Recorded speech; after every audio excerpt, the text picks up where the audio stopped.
Good morning, dear students. Welcome to the science class. Today, we continue our discussion on chapter 4, that is materials, metals, and non-metals. In the last class, you learned about the physical properties of metals and non-metals. Metals have luster, non-metals are not lustrous, metals are ductile, non-metals are non-ductile, metals are malleable, non-metals are non-malleable, metals conduct heat and electricity, non-metals are poor conductors of heat and electricity, metals are sonorous, non-metals are non-sonorous.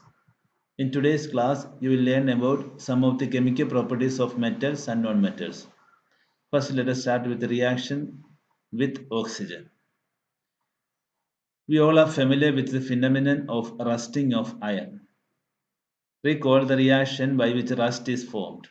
This activity you had also performed in class 7, the burning of magnesium ribbon in air.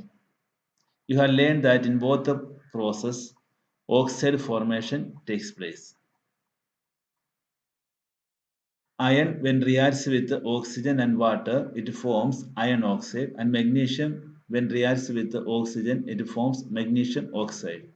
You can see the reaction here. Iron plus oxygen plus water will get iron oxide, and magnesium plus oxygen, magnesium oxide is formed. So in both the cases, the oxide formation is taking place.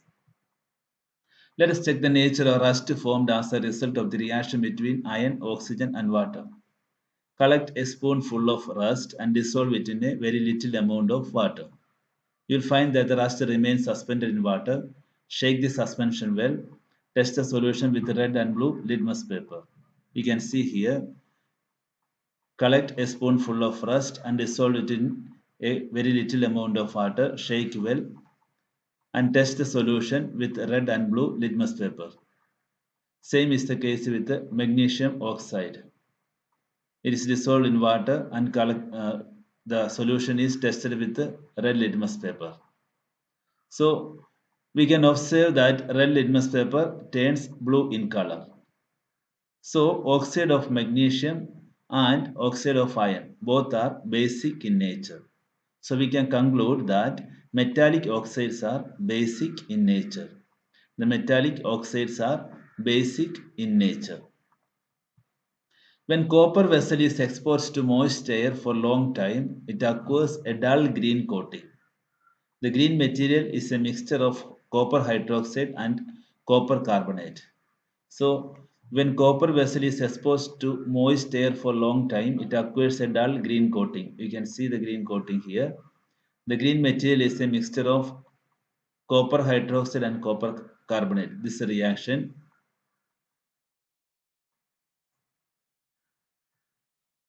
The next one is reaction of nonmetals with oxygen.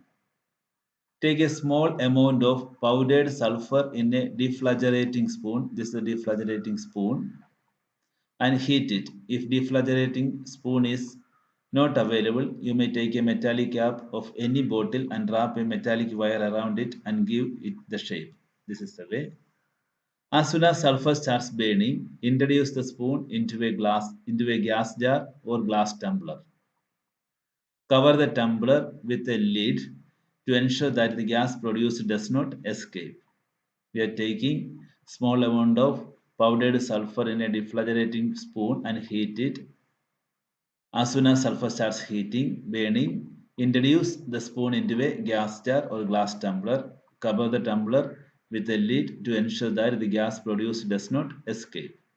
Remove the spoon after some time. Add a small quantity of water into the tumbler and quickly replace the lid. Shake the tumbler well. Check the solution with red and blue litmus papers. In this case, the name of the product formed in the reaction of sulfur and oxygen is sulfur dioxide gas. When sulfur dioxide is dissolved in water, sulfurous acid is formed. So the reaction can be given as follows. When sulfur dioxide reacts with water, it forms sulfurous acid. So the sulfurous acid turns blue litmus paper into red in color.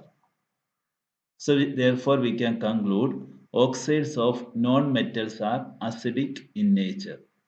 Oxides of non-metals are acidic in nature. So earlier we learned that oxides of metals are basic in nature. Now oxides of non-metals are acidic in nature. The next reaction is reaction with water. Let us see how metals and non-metals react with water. Take a 250 ml beaker or a glass tumbler. Fill half of it with water. Now carefully cut a small piece of sodium metal. Dry it using filter paper and wrap it in a small piece of cotton. We have taken 250 ml beaker and fill half of it with water. Now carefully cut a small piece of sodium metal, dry it using filter paper and wrap it in a small piece of cotton. Put the sodium piece wrapped in cotton into the beaker. Observe carefully. During observation, keep away from the beaker. When reaction stops, touch the beaker. Observe and feel the change. Test the solution with the red and blue litmus paper. You observe that sodium reacts vigorously with water and some other metals do not do so. For example, iron reacts with water slowly, but here sodium reacts vigorously with water, but iron reacts with water very slowly.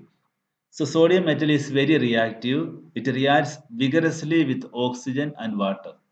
A lot of heat is generated in the reaction. It is therefore stored in kerosene. So sodium metal is very reactive.